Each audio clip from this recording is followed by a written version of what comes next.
పెద్దలు భారతీయ జనతా పార్టీ నాయకులు సోమ్ వీర్రాజు గారు నాపై చేసిన వ్యాఖ్యలకు నేను ఆయనకు హృదయపూర్వకంగా ధన్యవాదాలు చెప్తున్నాను.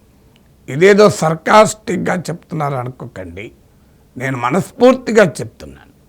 ఎందుకు మనస్ఫూర్తిగా చెప్తున్నానో వివరించే ముందు పెద్దలు సోమ్ వీర్రాజు గారు ఏమన్నారో చూడండి. ప్రొఫెసర్ నాగేశ్వరరావు కాదు, కరుణుడి గట్టిన తీవ్రవాది, నక్సలైట్, బీజేపీకి వ్యతిరేకవాది, మేధావి కాదు, దేశంలో కమ్యూనిస్టు రక్తాన్ని తాగినటువంటి వ్యక్తి. సో మీరు ఇందులో జాగ్రత్తగా గమనించండి. నన్ను నక్సలైటు, తీవ్రవాది, కమ్యూనిస్టు ఈ 3 పదాలు వాడాడు. సో ఈ 3 పదాలు నాకు వర్తిస్తాయా వర్తించయా అనే వివరణ ఇచ్చే ముందు నేను వైసీపీ కాదని స్పష్టం చేశారు. ఇప్పటిదాకా టీడీపీ, జనసేనలు నాపై చేస్తున్న దాడి ఏంటి? ఇప్పటికీ కూడా టీడీపీ అఫీషియల్ ట్విట్టర్ పేజెస్లో, సోషల్ మీడియా పేజెస్లో నాకు వైసీపీ కండువా వేసి తిప్పుతున్నారు కదా. ఇప్పుడు సోమ్ వీర్రాజు క్లియర్గా స్పష్టం చేశాడు, నాగేశ్వర్ వైసీపీ కాదు అని. సో అందుకు ఆయనకు నేను మనస్ఫూర్తిగా ధన్యవాదాలు చెప్తున్నాను. ఎందుకంటే కూటమిలోనే ఈ డిఫరెన్స్ ఆఫ్ ఒపీనియన్ చాలా క్లియర్గా ఉంది. టీడీపీ ప్రధానంగా నన్ను వైసీపీ అంటోంది, జనసేన ఇటీవల వివాదం తర్వాత అంటోంది, అంతకుముందు పెద్దగా అనలేదు. కానీ మీకు బీజేపీ నాయకుడు చాలా స్పష్టంగా చెప్తున్నారు. సో బీజేపీ నాయకుడు ఏమంటున్నాడు, ఇతను వైసీపీ కాదు, మీరు తప్పు చేస్తున్నారు, మీకు తెలియదు అంటున్నారు ఇండైరెక్ట్గా. సో ఇప్పుడు నా రిక్వెస్ట్ ఏంటంటే, కూటమి నేతలందరూ కూర్చొని నాగేశ్వర్ ఎవరు, వైసీపీ, కమ్యూనిస్టా, నక్సలైటా, తీవ్రవాద, చాలా కాలం నన్ను కింద కామెంట్లు కాంగ్రెస్ అని కూడా చెప్పేవాళ్ళు. సో కాంగ్రెస్ పార్టీ ఇతను అని. సో కాంగ్రెసా, ఇవన్నీ మీరు కూలంకుషంగా చర్చించి ఒక ఒపీనియన్కి వస్తే అది సమాజానికి మంచిది. లేకపోతే వైసీపీ లాంటి వాళ్ళు కూటమిలో విభేదాలు అని సాక్షిపత్రికలో వార్త వస్తుంది. ఎందుకంటే ఇంత భిన్నాభిప్రాయాలు ఉండకూడదు. కూటమిగా ఉన్నప్పుడు నాగేశ్వర్ ఎవరు అనే దాంట్లో ఇంత భిన్నాభిప్రాయాలు ఎలా ఉంటాయి? ఇప్పుడు వైసీపీ అయితే కమ్యూనిస్ట్ కాడు, కమ్యూనిస్ట్ అయితే వైసీపీ కాడు. ఇందులో అయితే స్పష్టత ఉంది కదా ఎవరికైనా. సో ఎందుకంటే ఆ స్పష్టత మనకు ఉండాలి. సో మీ కమ్యూనిస్ట్ పార్టీలు ఏమి వైసీపీతో సంబంధాలు ఏమి లేవు కదా, ఈవెన్ పొత్తులు కూడా ఎన్నడూ పెట్టుకోలేదు కదా. మీకు చంద్రబాబు నాయుడు ప్రతిపక్ష నేతగా ఉన్నప్పుడు కమ్యూనిస్ట్ నాయకుడు రామకృష్ణ జగన్ విధానాలపైన పోరాటం చేసిన వ్యక్తే కదా. టీడీపీలు చాలా గౌరవించారు కదా కమ్యూనిస్టులను. సో అందువల్ల కమ్యూనిస్టులతో టీడీపీ చాలా ఏళ్ళు పొత్తు పెట్టుకుంది కదా. సో అందువల్ల మీరు వైసీపీ అనటానికి అవకాశమే లేదు కమ్యూనిస్ట్ అయితే. సో అందువల్ల నాకు నిజంగా చాలా సంతోషం అనిపించింది సోమ్ వీర్రాజు లాంటి పెద్దలు. ఎందుకంటే ఆయన ఆంధ్రప్రదేశ్ రాజకీయాల్లో చాలా గౌరవనీయులైన వ్యక్తి.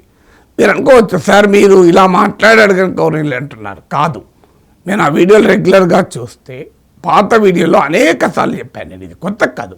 నేను కొంతమంది నాయకుల గురించి చాలాసార్లు చెప్తుంటాను. ఇప్పుడు బుచ్చయ్య చౌదరి గారి గురించి చాలా గౌరవంగా మాట్లాడుతుంటాను. ఎప్పుడు కేశవ్ గారి గురించి చాలా గౌరవంగా మాట్లాడుతుంటాను.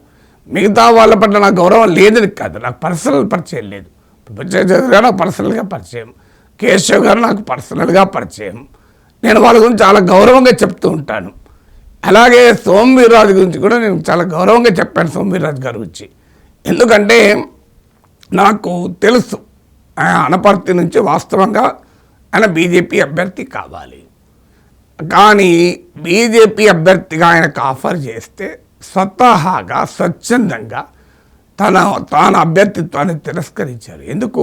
ఎమ్మెల్యే కాదు, ఆ నియోజకవర్గంలో ఆయనే తయారు చేసిన ఆర్ఎస్ఎస్ నేపథ్యం ఉన్న కార్యకర్తున్నాడు.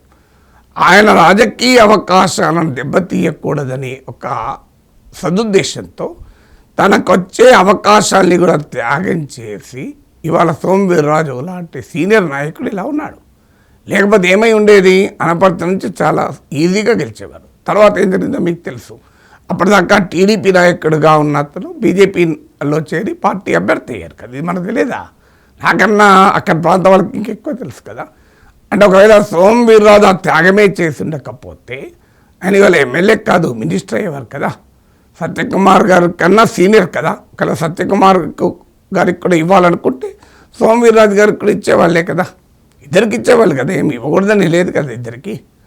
అంటే తన నమ్మిన సిద్ధాంతం కొరకు తన అవకాశాలకు కూడా వదులుకున్నందుకు ఆయన గౌరవిస్తాను. నేను మొదటి నుంచి నా కన్సిస్టెంట్ స్టాండ్ ఏంటంటే ఏ సిద్ధాంతమైనా ఉండి దాని పట్ల నిబద్ధత ఉన్న వాళ్ళని నేను గౌరవిస్తాను.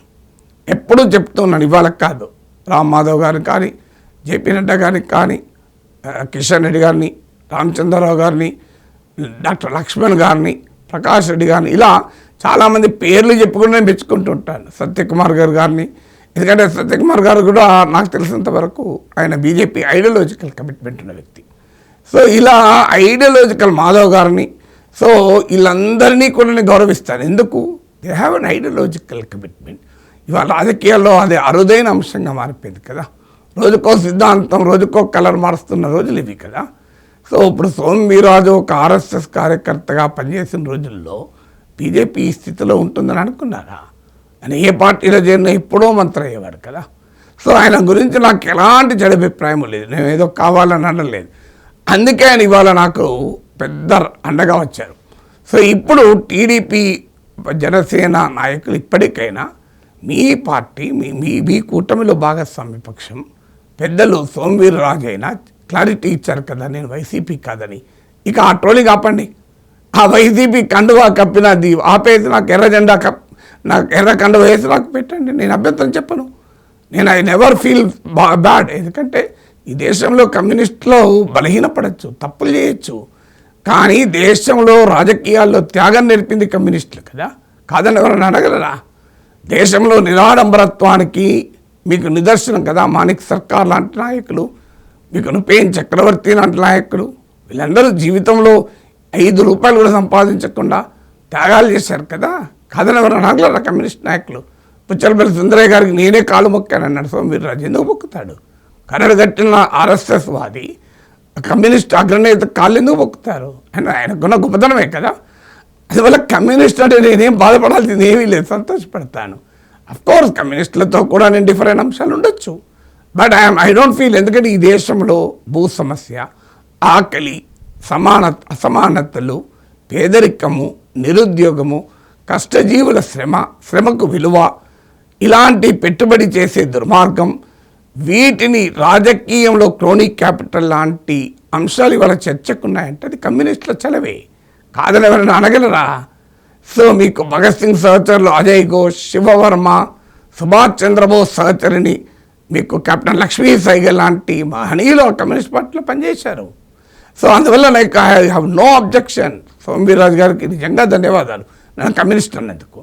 ఇక ఫ్యాక్చువల్ కరెక్షన్ అంటే నక్సలైట్. సో నక్సలైట్ నేనే కమ్యూనిస్ట్ పార్టీలో సభ్యుడిని కాదు, ఆ మాటకొస్తే.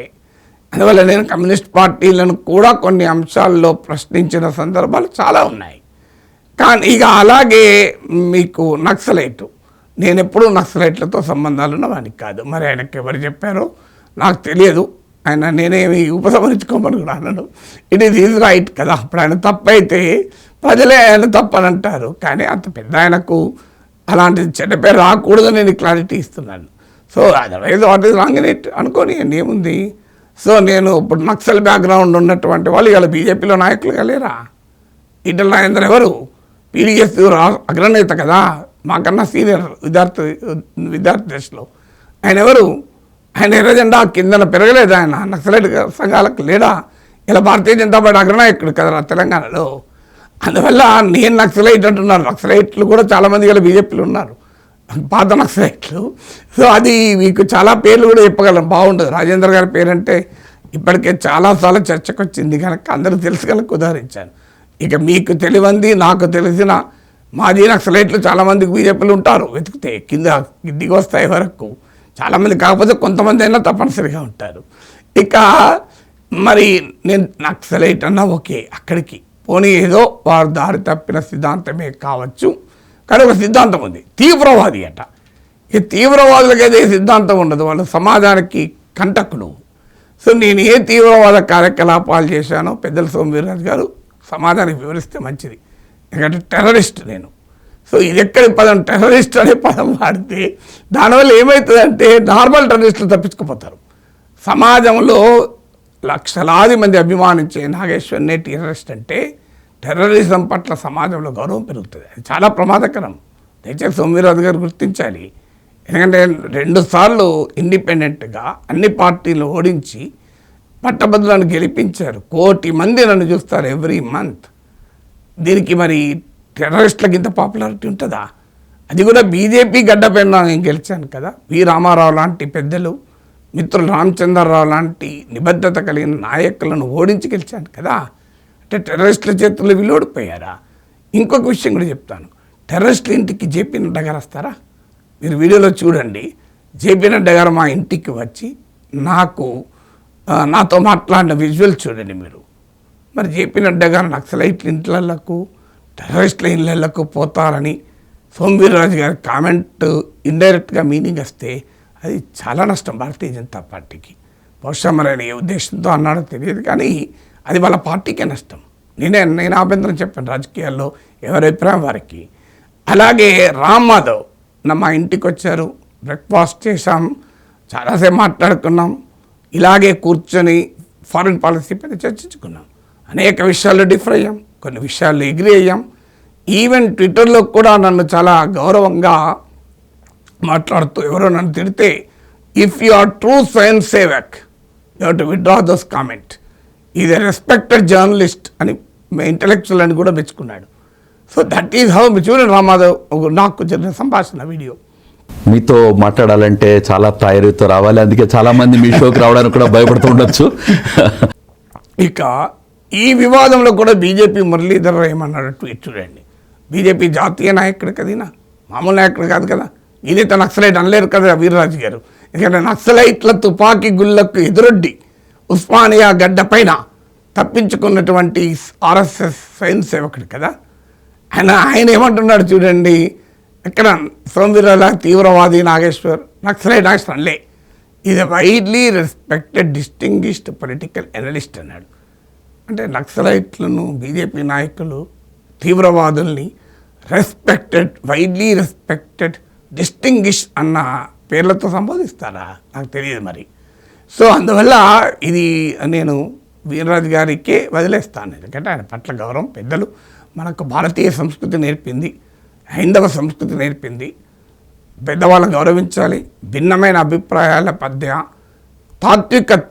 తార్కిక చిన్న వాదన ఉండాలి, కానీ ఇష్టమైనట్టు కూడా మాట్లాడకూడదు. అందుకే సోమవీర్రాజు గారు ఎక్కడ ఇష్టమైనట్టు మాట్లాడలే. ఆయన భాషలో తప్పలేదు. ఆవేశంగా మాట్లాడారు. That is style of Somu Veerraju. ఒక్కొక్కరు స్టైల్ ఉంటుంది, నాగేశ్వర్కి ఒక స్టైల్ ఉంటుంది.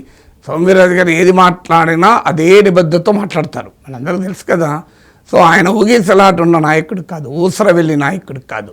ఇది man of unflinching commitment. So తిరుగులేని సైద్ధాంతిక నిబద్ధత కలిగిన నాయకుడు కనుక ఆయన సైద్ధాంతిక దృక్కోణం చూశాడు. అందులో ఫ్యాక్చువల్ మిస్టేక్స్ నేను చెప్పాను, అందులో పొలిటికల్ ఎర్రర్ ఆఫ్ జడ్జిమెంట్ చెప్పాను, కానీ ఆయన మాటల పట్ల నాకు ఎలాంటి అభ్యంతరం లేదు. అంటే ఈ has a right to say this. ఆయన ఎక్కడ ఆయన తప్పుడు మాటలు మాట్లాడలేదు కదా. ఆయన అభిప్రాయం తప్పంటున్నాను తప్ప ఆయన మాటల తీరు తప్పనడం లేదు. ఈ హుందాతనం, ఇలాంటి హుందాతనాన్ని రాజకీయాల్లో ప్రదర్శిస్తే ప్రజాస్వామ్యంలో మంచిది, కానీ తీవ్రవాదుల గౌరవాన్ని తేకండి సోమవీర్రాజు గారు. ఎందుకంటే నన్ను ఈ లక్షల మంది గౌరవిస్తున్నారు. నన్ను ఆఖరికి మీరు అడగండి, తెలంగాణ ఆర్ఎస్ఎస్ని ఇన్వైట్ చేసింది మోహన్ భగవత్జీ గారు సెంటనరీ సెలబ్రేషన్లో భాగంగా హైదరాబాద్ వస్తే ప్రత్యేకంగా ఆర్ఎస్ఎస్ ప్రతినిధి వర్గం మా ఇంటికి వచ్చి నన్ను ఇన్వైట్ చేస్తానంటే నేను మాట్లాడాను రాష్ట్ర ఇన్ఛార్జ్ ఆర్ఎస్ఎస్తో, మిత్రమా నేను ఉండడం లేదు, మీరు వచ్చినా కూడా నేను ఆ రోజు కూడా ఉండను, దయచేసి మీరు వస్తే సంతోషం ఇంటికి కాదని కాదు, కానీ నేను ఉండను, రాలేను అన్నందుకు సార్ ఓకే సార్ మరి అట్లాంటప్పుడని నన్ను ఫోన్లో ఇన్వైట్ చేశారు. సోమవీర్రాజు గారు ఎక్కడైనా మోహన్ భగవత్జీ మీటింగ్లకు నక్సలైట్లను తీవ్రవాదులు ఎప్పటి నుంచి ఇన్వైట్ చేస్తున్నారో నాకు తెలియదు ఇది. సో ఇక్కడ కాస్త సర్కారం ఉండొచ్చు, ఏమనుకోకండి, కాస్త హ్యూమరస్గా ఉండాలి కదా ఏదైనా. సో మోహన్ భగవత్జీ మీటింగ్లకు మీరు తీవ్రవాదుల్ని నక్సలైట్లు ఇన్వైట్ చేస్తారు. భారతీయ జనతా పార్టీ అఖిల భారత నాయకుడు జేపీ నడ్డా గారు తీవ్రవాదుల ఇళ్లకు నక్సలైట్ ఇళ్లకు వెళ్తారు. రామ్ మాధవ్ గారు ఆర్ఎస్ఎస్ ఐడియాలజీ సిద్ధాంతకర్త కదా, హైలీ రెస్పెక్టెడ్ సిద్ధాంతకర్త కదా, ఆ గోదావరి జిల్లాలో అనుకుంటాను. సో ఆయన ఏమన్నాడు, మీరు ఆయన మా ఇంటికి వచ్చి నాతో డిస్కషన్లో పాల్గొన్నారు కదా, నక్సలైట్లతో తీవ్రవాదులతో I don't think Ram Madhav will ever talk. I don't think ఎట్టి పరిస్థితుల్లో దేశద్రోహులైన తీవ్రవాదులతో రామ్ మాధవ్ చర్చ పెట్టుకునే ప్రసక్తే లేదు. ఇక గోదావరి జిల్లాల నుంచి వచ్చిన సోమవీర్రాజు గారు ఆ గోదావరి జిల్లాల ఆతిథ్య సాంప్రదాయానికి అనుగుణంగా గౌరవం ఇస్తూ విమర్శించారు. Factual errors, political error judgement, ఈ కెన్ ఆల్వేస్ రీథింక్ కదా.